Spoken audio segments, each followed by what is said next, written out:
This is Andrea Dresdell with ABC News Radio. We're speaking with Clay Aiken. He's got a new album out. How you doing, Clay? Well. Clay, what I want to know is, how did you find time to record this album? How did you get the stamina to record this album? Because you were doing it while you were in Spamalot. Lots of caffeine. We actually, it actually worked out better for us because we were doing Spamalot in the night, and we were in the studio during the day, and, you know, everybody stays up a certain number of hours anyways, might as well fill them with work. So, Spamalot became a routine, and you just had to show up at the theater and do the thing, and as long as I was out of the studio by 6:30 every day, we were set to go. So, it kept me from sleeping much, but, I'd rather be busy than have nothing to do, you know? Talk about how finding the song On My Way Here inspired the album's theme. Well, we had found maybe 5 songs. We've been kind of working on finding songs for this album for 3 years now. Make up your mind now. 3 years now. And when we found On My Way Here about a year ago, I listened to it and I thought, wow, what a great song. And then I sat on it a little bit longer and it's like, you know what? This is something that I've always talked about. My mother always told me, you know, lessons, things that happen to you in your life, situations, people you meet, that type of thing, they make you who you are, and that's exactly what the song talked about. And, you know, we hadn't really thought about making the song have a theme, but let's try to do something like that. Let's scrap some of these other 5 songs and find songs that talk about the process of finding yourself or growing into your own, and discovering who you are, or just growing and maturing and becoming more wise. Some of them we found are very personal to me. Some are not. Some are just about, you know, universally about you know, the things that a lot of people go through in their 20s or when they get out of school and they hit the real world and start having to figure life out. Now, you said that this album is the first time that you're singing songs that kind of mean something to you.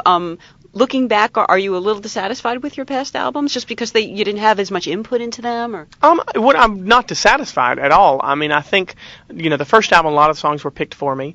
The second album was a Christmas album, which I loved. The third album was a little bit more mandated than some of the other ones had been, and was not necessarily the path we'd have taken had we done it. But I'm happy that we did it because, you know, it gave me an opportunity to kind of take some great songs and give them a spin, my own spin on them.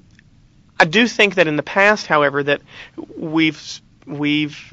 they've, whoever, just any pronoun, pick a pronoun, have spent a lot of time trying to put a square peg into a round hole, and this album was the first time that we really sat down and said, you know what, we're not necessarily going for radio play, we're not going for this, our only goal this time is to find songs that fit my voice, that are fun to sing, that are comfortable to sing, that are right for me, that say something. Is the first time we listened to songs lyrically, really listened to lyrics, and, you know, it's going to be something that is me. But what's interesting is when we turned it in, you know, after we had worked for however many months on it, when we turned it into the label, they called up and having no expectation of trying to get radio play, having no expectation of trying to do this, that, or the other, they said, wait a second, we like this stuff. This is really good. And I think the reason that happened was because it's the first time we put a square peg in a square hole. You know, we finally found the right, and I use square specifically. I know I'm completely square. So, it's the first time we've done something that was natural and organic. Have you gotten the chance to have any feedback from fans on the first single? And if so, what have they said?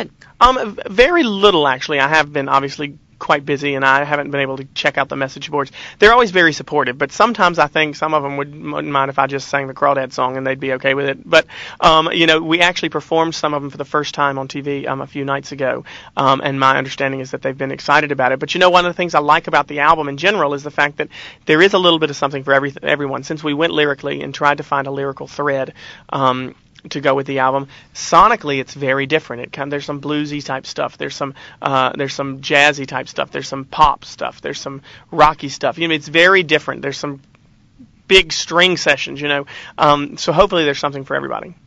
So the album songs are kind of wanting to reflect your life experience, but you didn't want them to be too personal so that everybody could relate to them. So how did you walk that line in choosing the material? Well, we picked songs that were a little ambiguous. You know, actually a few of them, one of them a song called Ashes, and I can't even remember the original lyric to it, but someone told me what doesn't kill you only makes you stronger, sets you free, and then it goes on to turn around and see what the lyric that I sing is what love's done for me. You would not believe the way I used to be so cold. And originally the song was a lot more angst-ridden. I mean, it was angry, and it was very obvious that that song was about someone hurt you, and you wanted to tell them exactly where to put it. And we asked the songwriters to change the lyrics around so that it wouldn't be so angsty, wouldn't be so angry, and wouldn't be so specific to a relationship. We had a few other lyrics changed so that they're not necessarily about a romantic relationship. I mean, some of them are about love. I mean, there's a song called Something About Us that's just straight up a love song. But it doesn't necessarily specify, I mean, it's all very open-ended. Heck, who knows? It might have broken up. Hopefully everybody's felt that at some point in their life, being in love. And everybody's felt, there's a song called Where I Draw the Line where someone might read it as, definitely a romantic thing. Someone might read it as being, just trusting someone in general in a personal, in a professional way. How you can be scorned and you can give someone your trust way too quickly. I mean, I maybe I'm being way too optimistic in assuming that people can interpret them anyway. There's another song called The Real Me, which talks about, someone knowing you better than anybody else does. And truth is, it was actually a Christian song. And when I hear it, I still hear that. But most people who I know hear it as a love song, and then there are people who think, oh, that's a song to your mother. I had a lady at the theater who heard it the other day and was like, that's a song to your mother. And I was like, you know what? It absolutely could be. It could be to your dog if you wanted it to be. But that was really important, and just trying to find songs that I could think of one way for me, and you can think of one way for you. Now, Spamalot's winding down to the very end. So what would you say the biggest lesson you've learned during this experience has been?